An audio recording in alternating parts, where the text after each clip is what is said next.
هذا قول للرسول الأكرم محمد صلى الله عليه وآله وسلم، وهو الذي يقول في حقها: فاطمة بضعة مني وروحي التي بين جنبي، فمن آذاها فقد آذاني. الله أكبر. من آذاها زين اليمة اللي اعتدوا على مولاتي ما سمعوا هذا الحديث، هذه الرواية. اعتدوا على الدار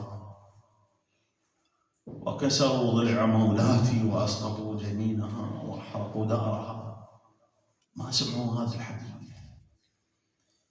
كل هذا بغضا بعلي بن أبي طالب، كل هذا بغضا. أرجعك لعيد الغدير: من كنت مولاه فهذا علي مولاه، اللهم والي من والاه وعادي من عاداه وانصر واخذل من خذله. الله. بس هاي الرواية أنا ما أطيل عليكم. فاليوم من الأيام ابن عمر يدخل على رسول الله محمد صلى الله عليه وآله وسلم، قال: يا رسول الله. طبعا ابن عمر من المخالفين.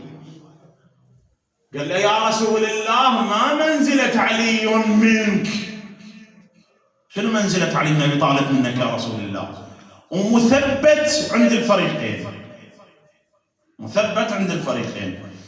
الرواية تقول: فغضب الرسول ضاج، قال: ما بال قوم يبغضون رجلا منزلته عند الله كمنزلتي ومقامه عند الله كمقامي إلا النبوة.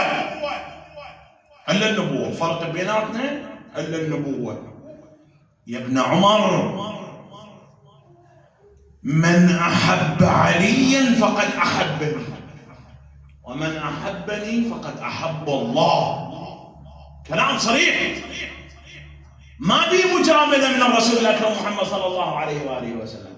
يا ابن عمر، من أبغض عليا فقد أبغضني، ومن أبغضني غضب الله عليه ولعنه.